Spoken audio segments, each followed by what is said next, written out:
So you know what we're doing. We're gonna start with the Acolyte. Acolyte came out. I think it was it 2 episodes, 1 episode, something like that. 2 episodes, I think. And I did a little review on it, but it's getting a lot of backlash, a lot of what they call review bombing, which is wild to me. This is really wild to me. I don't know if there's a damned if you do, damned if you don't with a lot of these shows, especially when it comes to their fandom. You know what I'm saying? Like, I'm trying to figure out when it comes to Star Wars, I know it's a lot of hate for Kathleen Kennedy. You know what I'm saying? It's a lot of contentiousness over there.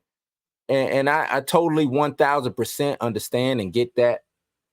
But what does it take to not have the hate go on with these Star Wars shows or with some of these shows? You know, a lot of this comes from it being her saying the Force is female and female-led shows like the Acolyte. The last 3 Star Wars films, proper, were all led by Rey. You know what I'm saying? And some, whether wherever you fall in that spectrum of whether you liked it or whether you disliked it. You know what I'm saying? The overall arching storyline right now is Star Wars is not in a good place. Right? It's not in a good place. That's what they're saying. I want to know why Star Wars is not in a good place. And I'm not the biggest Star Wars head. Shout out to my older brother, though. That dude is a savant with this Star Wars stuff. I'm not the biggest Star Wars fan. Yet I am a fan. You know what I'm saying? Favorite Star Wars film is Empire Strikes Back. You know what I'm saying? I dig that film. It was, matter of fact, it was one of the first films that I actually remember watching in life. You know what I'm saying? Was that film. So, but I followed Star Wars through its journey, right? And Star Wars is a property that has spanned from 78, 79, I want to say, all the way into 2024. So it has generations of fans, right? Multiple generations of fans. But somewhere along the line, it started faltering. It started falling, skipping, tripping up on itself. I want to know what the real issue is. Indeed. I want to know what the real issue is. I want to go to this Screen Rant article that I found, right? And dissect this real quick. Go through this and see if we can make some sense of this. See if we can make some sense of what's really going on. Since the Acolyte's backlash review bombing explain what's really going on. The Acolyte's viewership proves that the backlash review bombing is confected, not reflecting reality at all. Star Wars has long been one of the most controversial franchises of all, with a particularly divided and divisive fan base. George Lucas himself wasn't immune to their ire, as the comedy documentary The People vs. George Lucas proved. But the Disney era has gotten caught up in the culture wars. I love that. The culture wars. Because that's what's going on in pop culture right now. The culture wars. I don't know if it's done on purpose. I don't know if we're feeding into it on purpose as far as the mainstream media, right? I don't know if us as fans are flaming the fire ourselves when it comes to this type of shit. You know what I'm saying? Envisioning, even South Park parody Lucasfilm's Kathleen Kennedy, envisioning her as a power-hungry feminist who demands diversity in everything. The Acolyte is the latest point of dispute created by Leslie Headland of Russian Doll fame. Russian Doll was dope. I just want to add that. I really enjoyed Russian Doll. The new Disney Plus TV show is set a century before the events of Star Wars Episode 1, The Phantom Menace. The Acolyte has been review bombed on Rotten Tomatoes and Metacritic, and the effect is particularly notable when comparing the Rotten Tomatoes critic and audience scores of the various live action TV shows. They talk about it this time of writing. There's always a gap, but not usually anything like this. And I haven't seen they say it's been review bombed. I haven't seen what the critics saying, what the audience scores are saying. So I haven't seen it. So they got a scale right here. Let's make this a little bigger. This is the scale. So Ahsoka's critic score was an 86, audience score was a 96, which ended up in a 19.7 percentage difference. Critics score 96, audience score 86 for Andor season 1. A lot of people said that they really enjoyed Andor. A lot of people felt like Andor was the one, right? A lot of people said that. Obi-Wan Kenobi, 82 to 62, 24% gap. Book of Boba Fett, 66 to 53, a little bit more closer, a 19.7% gap. Mandalorian season 1, season 2, 93 percent. Critic score, 92, 91%. The Mandalorian 1 and 2, doper. Was dope sauce, right? Real dope. The gap, 1% for season 1, 2% for season 2. Mandalorian season 3, though, 85 to 51%, 40% gap. Then we get the Acolyte, 93 to 30%, a 67% gap. That is crazy. That's crazy, right? That's crazy. I don't know how that's, and you know, I'm not one to really jump in on the review bomb saying, oh, things get, you know what I'm saying? Because I think if people go on there to write a review, then it should be with, you know what I'm saying, writing it with their heart. But if you're going in there and just writing a review to say it's bad, you haven't watched it, or you just hate Kathleen Kennedy, or you just hate women being on, you know what I'm saying, screen or whatever, I personally think that that's trash. If you're not even giving it a shot, or if you don't want to watch it, don't watch it. That don't mean you have to go on there and write a review to say it's bad and you haven't watched it, or it's bad because it's a girl being the lead, a woman being the lead, or a minority, or whatever you want to, you know what I'm saying, whatever you want to add into that denomination. I think that's weird to me. That's weird. 30%. I watched the Acolyte. It's not 30% bad. Or should I say it's not 70% bad. Now, if it was 60, you know what I'm saying? If it was around the 53% to 62%, like a Obi-Wan Kenobi or Boba Fett, I won't have no issue. I'd be like, not too bad. But 30 is crazy. That shit is wild. 30%. That's hate. You're not a fan of that. You're not a fan then. You're not a fan. Fans appreciate, first off, the IP that they like. So you're going in there already saying, this is, I got to give it a chance because this is Star Wars. I love Star Wars. Then you start taking points off. This was working from 0 up. This was working from 0 up. And that's crazy. That's wild. That is really wild. 0 up. 30%. Man. Since the Acolyte has proved so controversial for Star Wars, controversy is hardly unusual for Star Wars, but the last few years have seen it drawn into the culture wars. This is largely because of international drive to increase diversity and representation in the franchise, accompanied by an attempt to reach international audiences rather than focusing on just the traditional demographics. Oddly enough, this is not visible, not in canon. Oh, oddly enough, this is most visible, not in canon, but in the innovative Star Wars Visions animated show, which invites animation houses from across the globe to tell their own non-canon stories, playing in George Lucas's sandbox. Chasing, I don't think you should ever chase diversity. If you understand what I'm saying. Don't chase diversity. Just become diverse. Just become diverse. You don't need to chase it. To have an international reach is cool, and I understand that, but you are already international. You're already international. I'm not saying don't, you know what I'm saying, not to put an Asian person or a black woman or a black man, black, you know what I'm saying? I'm not saying that. I'm saying don't chase it. You don't have to, for sake of the story, just add diverse ethnic groups or diverse genders or sexual orientations just because. You don't have to do that. You don't have to do that. If you're writing a story and the story permits that, cool, do that. Every author, every person writing should be at the mercy of the story that they're writing. That's all. That's all. Perp going crazy. Let's see what Perp. Let me stop for a second. See what Perp is talking about.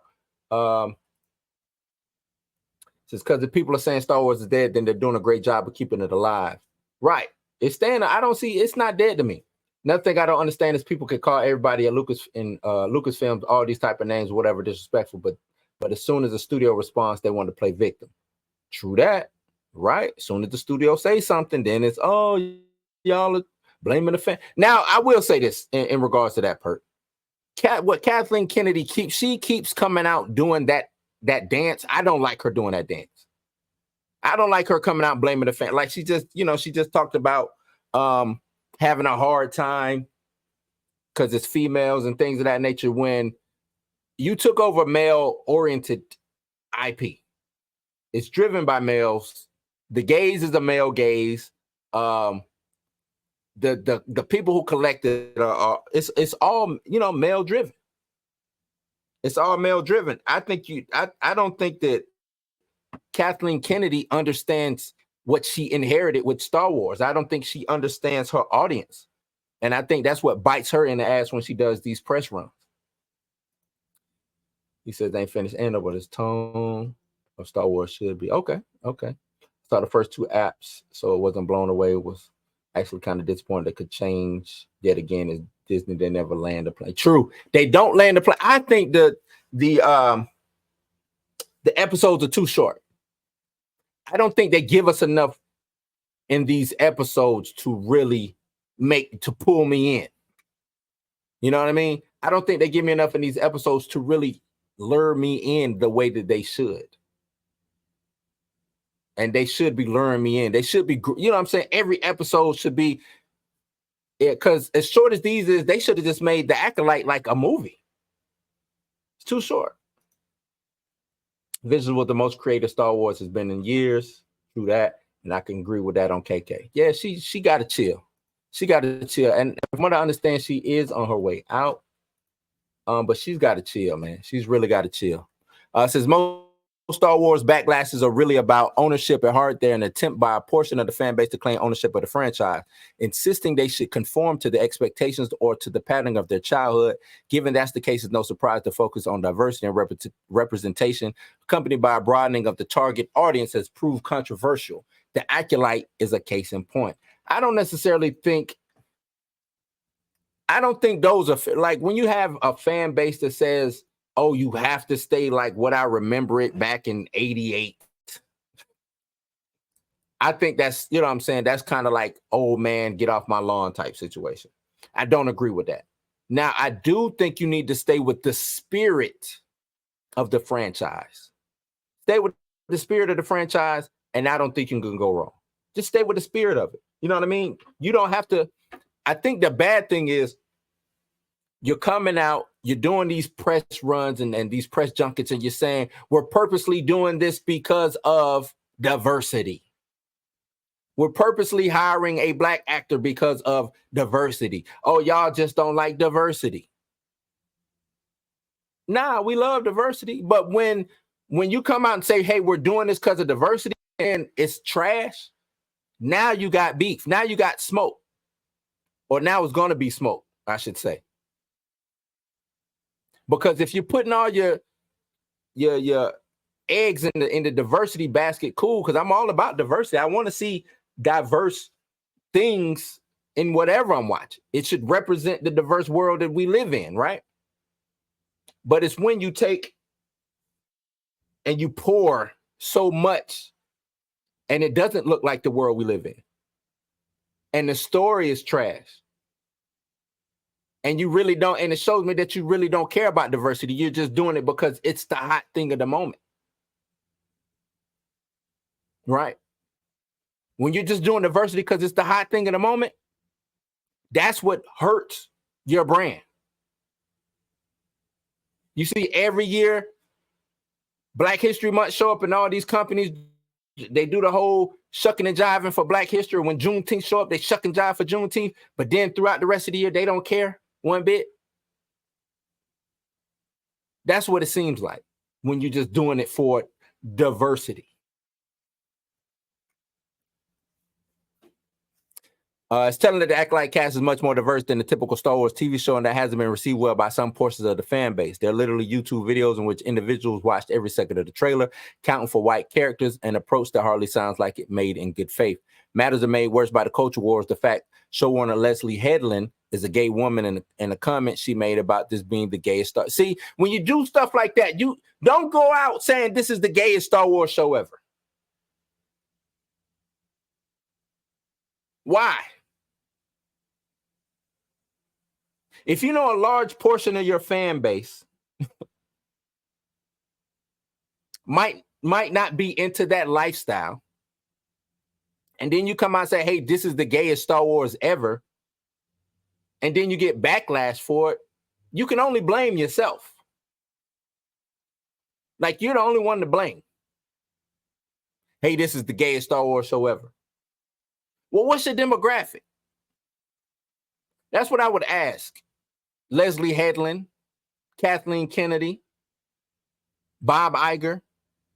What is the Star Wars demographic? A real number. Shoot for that demographic and pick up the strays along the way. That's what you do if you want to be successful.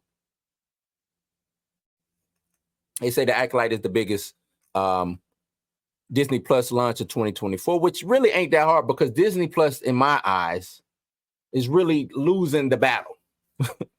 It's not hard to really be the top attraction at Disney Plus because I don't think they know what they're doing over there with the stream when it comes to streaming. I don't think they know what they're doing over there with the content that they have on hand. So I don't think it's that hard to be the top streamer over there on Disney Plus.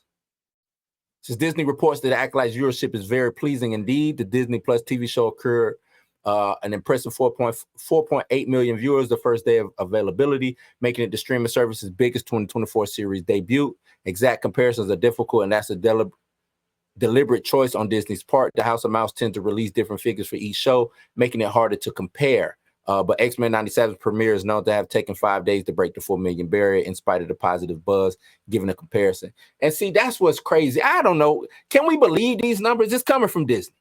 They said She-Hulk was the bomb too, right? It's a lot of, but they said X-Men 97 took 5 days to break the 4 million. X-Men 97 took that long? X-Men 97 took a cartoon, which means I know kids watched it. I know it wasn't just the old me, a guy from the, you know what I'm saying, grew up watching it in the 90s. No, it wasn't just me and my ilk who watched it. I know kids watched it. So you mean to tell me the X-Men brand is not as good as Star Wars brand, especially with all the hate? So what, people hate watched it? Is that what it is? It's confused. I don't know. It's confusing to me, real confusing. So Disney's definition of a view is particularly vulnerable to audiences switching off partway through it if they aren't engaged, and suggests that most people are continuing through the full episodes, which wouldn't be expected if one-star reviews on Rotten Tomatoes are represented. In fact, the current Rotten Tomatoes audience score hides a surprising degree of variation. And 2 days ago, it stood as low as 26% at 22,500 plus reviews. It's now at 30% with 5,000 reviews, which seems quite a remarkable change given the numbers involved. And see, I don't know, man. I don't know. I don't even know if I really want to finish reading the rest of this this article, because are you really, is that the truth? Like, what's real when it comes to these numbers? What's real when it comes to these numbers? That's what I want to know. What is real when it comes to these numbers? And the audience scores, critic scores, we can have that talk all day long, which we've had. You know what I'm saying? Now it's like you want to believe that the audience is telling the truth, right? You want to believe that the audience is telling the truth, but now when you have people who are just giving it bad scores just because they don't like Kathleen Kennedy or they don't like that it's supposedly the gayest Star Wars show yet. And the first 2 episodes, I haven't seen any gayness yet. You know what I'm saying? So I don't know where that's coming from, but still, what, 6 episodes left? Still 6 episodes left, so who knows? But I haven't seen it. They're horrible. The Star Wars, that team over there is bad. That's a bad team that they got go. Captain, it's a bad team. Bad team. Purposes, keep the spirit, but also don't be afraid to take risks. Right. Keep the spirit of Star Wars. Don't be afraid to take, and you can taking risk is with the storytelling though, right? That's what the storytelling. Keep the risk, but the storytelling. I mean, keep the spirit, but risk it with the storytelling, which means tell a good story. First and foremost, right? Disney Plus, the worst streaming service for 6 years and running. Yeah, it's bad over there. Like what? People don't go to Disney Plus to just watch Disney Plus. Like people go and scroll through Netflix. They might scroll through Paramount, HBO, definitely HBO Max, Apple TV. As great as they are, they don't have enough continuous content. Thing is, Disney got a lot of content over there, but why am I running? You know what I'm saying? Like, I'm not scrolling through trying to look for stuff. Says, man, them had 2 moms. Oh, they did. Yeah, they did say that. They snuck that in. I forgot. They snuck that in. Snuck that. Yeah, I guess. I don't know if that makes it the gayest Star Wars, right? Does that make it the gayest Star Wars? I don't know. But y'all let me know in the comments down below. Continue the conversation down there. How y'all feel about the review bombing of the Acolyte? Does it make sense? Does it not make sense? Did you like it? Did you enjoy it? You know what I'm saying? Is the critic score correct and the audience score wrong, or vice versa? Y'all let me know in the comments down below.